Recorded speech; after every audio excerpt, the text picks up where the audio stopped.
रहस्यों से जुड़ी कहानियां पढ़ने में दिलचस्प लगती हैं, लेकिन कुछ रहस्य ऐसे भी होते हैं जो होते तो काल्पनिक हैं, लेकिन वास्तविकता बनते देर नहीं लगती।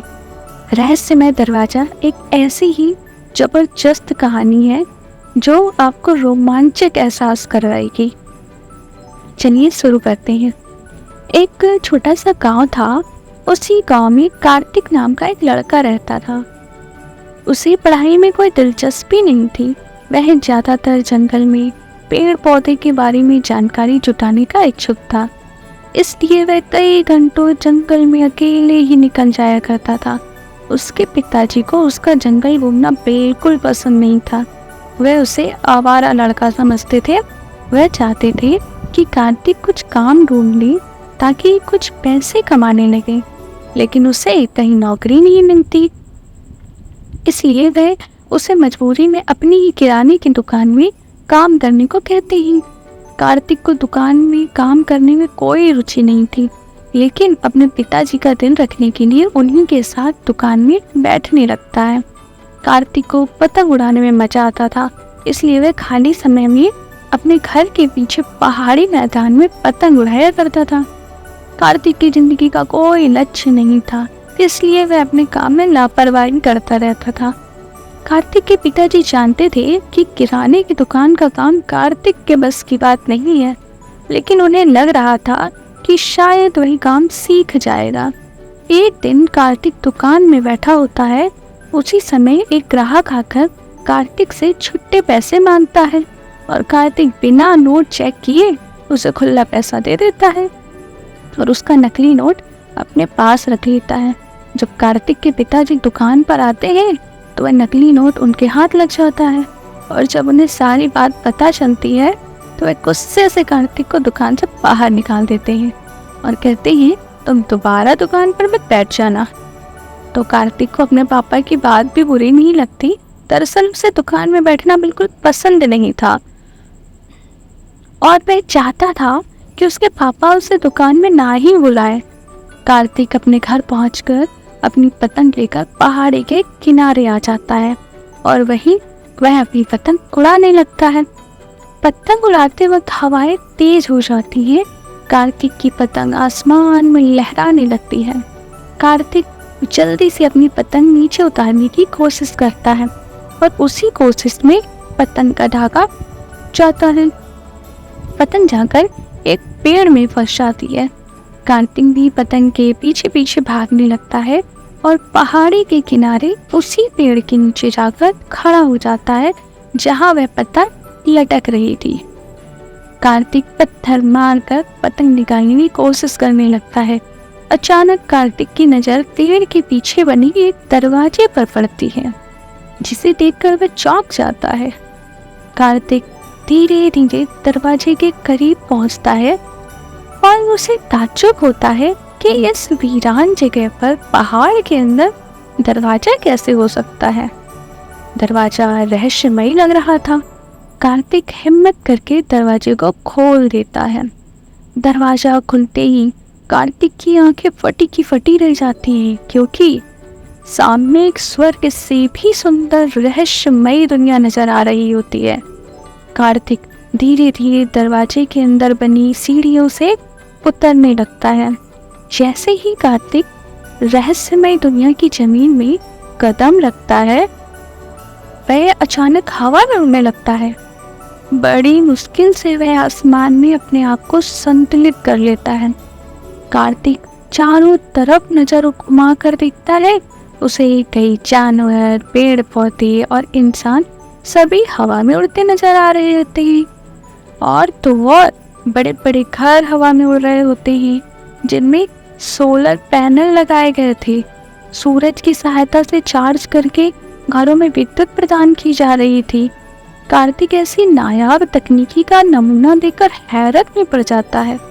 दरअसल ये दुनिया पृथ्वी से बिल्कुल उलट थी।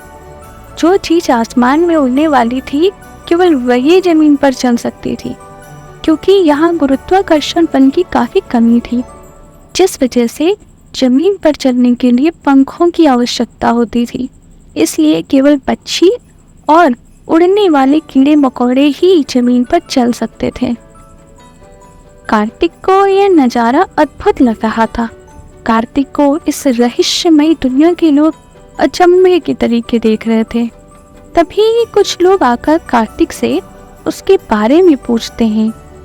कार्तिक बड़ी मुश्किल से अपने आप को हवा में संतुलित कर पा रहा था। उसने इतना अद्भुत नज़ारा देखा था कि उसके मुंह से शब्द ही नहीं निकल रहे थे।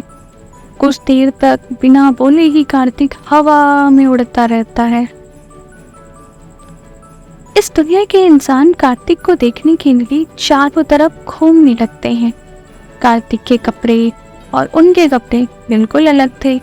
इस दुनिया के इंसान के कपड़ों में सोलर चार्जिंग पैनल लगे हुए थे, जिसकी मदद से वे अपने शरीर में लगे गैजेट्स का इस्तेमाल कर पाते थे। सभी के पास एक से एक बढ़कर आधुनिक यंत्र मौजूद थे, जो पृथ्वी की तुलना में कहीं ज्यादा आधुनिक थे। इस जगह पर भी पृथ्वी की ही तरह लोगों ने अपने अलग अलग देश बना रखे थे और हर देश में प्रधानमंत्री, राष्ट्रपति और आर्मी फोर्सेस भी थे। कार्तिक इस दुनिया में अजनबी था, जिसकी वजह से लोगों ने उसे संदिग्ध व्यक्ति समझ रहे थे और इसी कारण उसे गिरफ्तार कर लिया जाता है। कार्तिक बहुत विनती करता है कि मैंने कुछ नहीं किया है, मुझे क्यों गिरफ्तार कर रहे हो, लेकिन उसकी बात किसी को समझ ही नहीं आती। यहाँ के लोगों की भाषा शैली बिल्कुल अलग थी। ज़्यादातर लोग कम शब्दों में ही बात किया करते थे। कार्तिक को गिरफ्तार करके पूछताछ करने के लिए पुलिस थाने लाया जाता है। अब कार्तिक लोगों को अपनी बात समझा पाने में असमर्थ था, क्योंकि उसकी भाषा किसी को समझ में ही नहीं आ रही थी। कार्तिक की बात को समझने के लिए लैंग्वेज डिकोडर टेक्नोलॉजी का इस्तेमाल किया जाता है। लैंग्वेज ट्रांसलेटर की मदद से उन्हें कार्तिक के बारे में बहुत हद तक जानकारी मिल जाती है और वह समझ जाते हैं कि कार्तिक कोई ऐसा व्यक्ति नहीं जिससे हमारी दुनिया को नुकसान पहुंचेगा, बल्कि यह पृथ्वी ग्रह से भटककर हमारी दुनिया में प्रवेश हो गया है।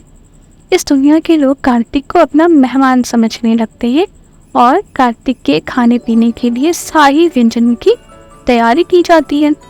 अब कार्तिक इनके बदलते व्यवहार से चिंतित था, क्योंकि वह इन बातों को समझ ही नहीं पा रहा था।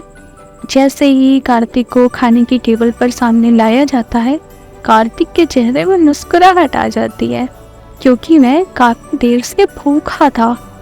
कार्तिक तुरंत खाने की टेबल के पास मंडराने लगता है और जैसे ही कार्तिक खाने का पहला निवाला मुंह में डालता है, उसे तुरंत उल्टी हो जाती है। खाने का स्वाद एकदम कड़वा था। कार्तिक को ऐसे खाने की आदत नहीं थी। खाने का अपमान देखकर दूसरी दुनिया के लोगों को तो बहुत गुस्सा आता है। वह इशारे में कार्तिक को खाने के लिए दोबारा कहते हैं, लेकिन कार्तिक उन्हें मना कर देता है। कार्तिक उन्हें इशारे से समझाता है कि अपने लिए खाना वह खुद ही बना लेगा, केवल उसे खाने पीने की चीजें उपलब्ध करा दी जाए। कार्तिक को पेड़ पौधे के बारे में पहले से ही अच्छी जानकारी थी, तो कार्तिक को किचन में भेज दिया जाता है और कुछ घंटों की मेहनत के बाद कार्तिक स्वादिष्ट खाना तैयार कर लेता है। कार्तिक के खाने की खुशबू से इस दुनिया के लोगों के मुंह में पानी आ जाता है। वे भी कार्तिक का बनाया हुआ खाना चखना चाह रहे थे।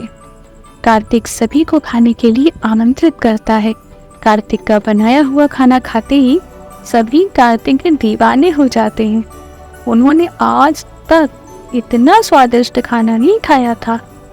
इस दुनिया में पृथ्वी की तुलना में खाने के अलावा सभी चीजें बेहतर थी, लेकिन आज इन्हें खाने के असली स्वाद का एहसास हो चुका था। कार्तिक के बनाए हुए खाने की बात दूर दूर तक फैल जाती है। एक दिन इस शहर में इस दुनिया के प्रधानमंत्री का दौरा होने वाला था, जिनके स्वागत के लिए पूरे शहर को सजाया जा रहा था, लेकिन खाने की जिम्मेदारी कार्तिक को दी जाती है। कार्तिक अब इन लोगों के इशारों को समझने लगा था और उसे भी इस दुनिया में मजा आने लगा था। जैसे ही प्रधानमंत्री का आगमन होता है, उनका जोरदार स्वागत किया जाता है और प्रधानमंत्री जी के भाषण के बाद भोजन की व्यवस्था की जाती है। प्रधानमंत्री के दौरे में एक से एक अधिकारी आए होते हैं और जैसे ही प्रधानमंत्री खाना खाते हैं वे अपनी कुर्सी से उछल पड़ते हैं। कार्तिक ने स्वाद का ऐसा नायाब नमूना पेश किया था कि इस दुनिया में सभी उसके स्वाद के दीवाने होने लगते हैं। अब प्रधानमंत्री आदेश देते हैं कि कार्तिक को सर्वोच्च सम्मान दिया जाए और इससे खाना बनाने की सारी विधियां सीखी जाए। प्रधानमंत्री के आदेश से कार्तिक को इस दुनिया का प्रतिष्ठित नागरिक बना दिया जाता है और कार्तिक के रहने के लिए बहुत ही सुंदर घर उपहार स्वरूप दिया जाता है। कार्तिक की तो जिंदगी बदल चुकी थी और वह अब पृथ्वी पर जाना भी नहीं चाहता था। धीरे धीरे कार्तिक इसी दुनिया का स्थायी नागरिक बन चुका था। इसके बाद कार्तिक ने वह रहस्यमय दरवाजा फिर कभी नहीं खोला और इसी के साथ ये जबरदस्त कहानी समाप्त हो जाती है। अगर आपको हमारी कहानी अच्छी लगी है तो हमारे चैनल को लाइक करें, शेयर करें और सब्सक्राइब करें और हाँ, कमेंट करना ना भूलें। Thank you.